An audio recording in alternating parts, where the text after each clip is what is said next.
Well, hello everyone. Ashanti Titus here with Profit Mode Financial Services. Today we're going to jump right into how to change your business address with the state of Texas. This is vitally important because you definitely, let's say you originated at one location and your lease is up, or you move in the middle of the fiscal year. You want to make sure that your data is up to date and current with the state, as well as Dun& Bradstreet and any other entity in IRS as well, for your company. Okay. When you also with Google, because a lot of people, especially if you have a service-based business where people have to come in and you're selling products and things like that, if it's not updated on your website, it's going to cause a lot of confusion. You may potentially miss some important documentation that is going to be sent by the state, and we don't want to do that. And then also for some banks, it'll be difficult, if you're trying to open a bank account and the address the current address versus what they have on file with the state. I know Wells Fargo, they give people a hard time for not having that documentation. So it's a very simple process. I'm going to show you how to do it. It can be done online. You don't even have to call anyone. All right. So for the state of Texas, to update your company's address. All right. So let's go right on over. So we're right at the comptroller.texas.gov, the comptroller website for Texas. What you're going to do, you're going to go to the taxes tab and then franchise tax. Just about every business in the state of Texas has to file the franchise tax each and every year, whether they have to pay it or not. You do a zero tax due, and some people, their business does require them to pay sales tax. So we're going to go to franchise tax for that purpose, and when we click on franchise tax, as you can see, it says change a business address or contact information.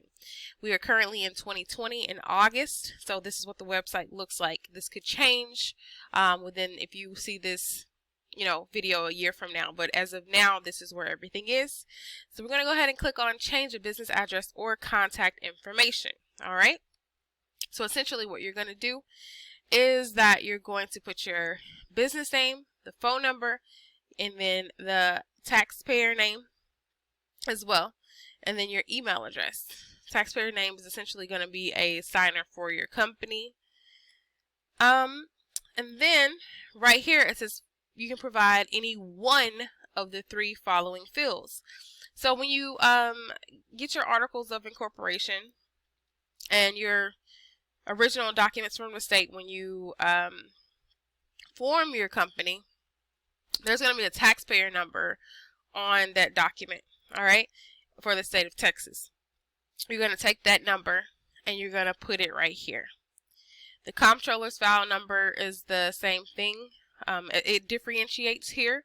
As you can see, for the taxpayer number, it's issued by the comptroller's office and it's 11 digits. For the comptroller's file number, it's 10 digits. These are two different numbers, okay?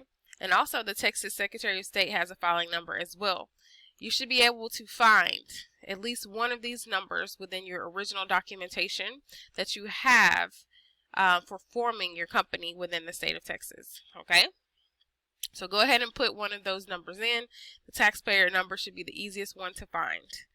Then the next thing you're going to have to have and be prepared for is the total sales for your last return. If you, if you did, like, let's say you started your business January 2020 and you move offices due to, I know a lot of issues and people are moving around because of COVID.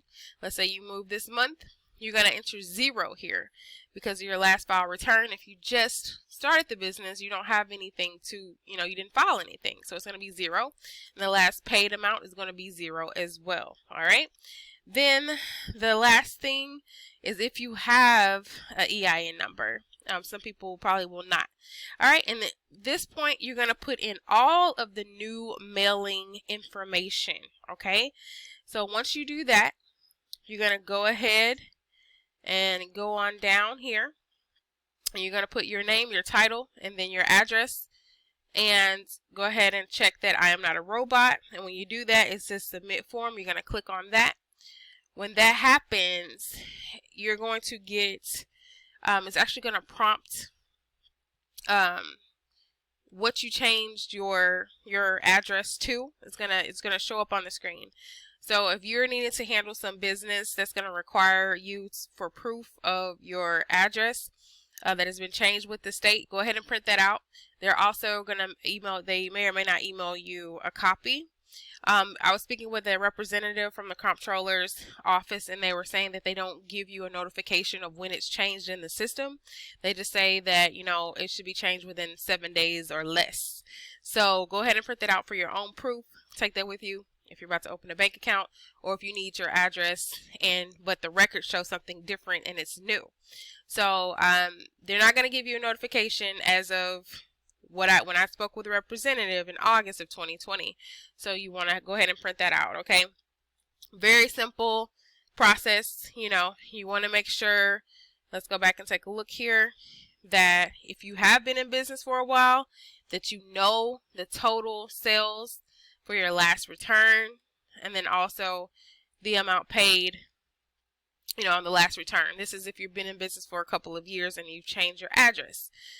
If not, then you're going to have to call one of these numbers here to speak with someone. Now, to avoid having to speak with someone and waiting on hold and all of that, go ahead and make sure you have your taxpayer number handy. Get your total sales for your last, you know, return that was filed and how much you paid.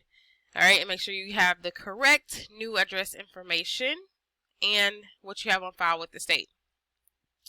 All right, so that's essentially how you change a business address with the state of Texas. Very straightforward and to the point. Hopefully this video has been helpful to you. If you would like for us to create more videos like this, then definitely leave me a comment. Like this video if you found it helpful. We are also on Instagram. It's going to be Instagram. And the handle is @ProfitModeNow.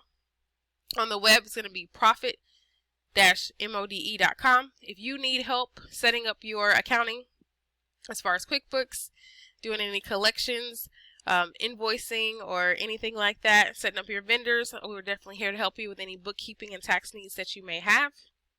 So until next time, stay prosperous and stay great, and I'll see you on the next video.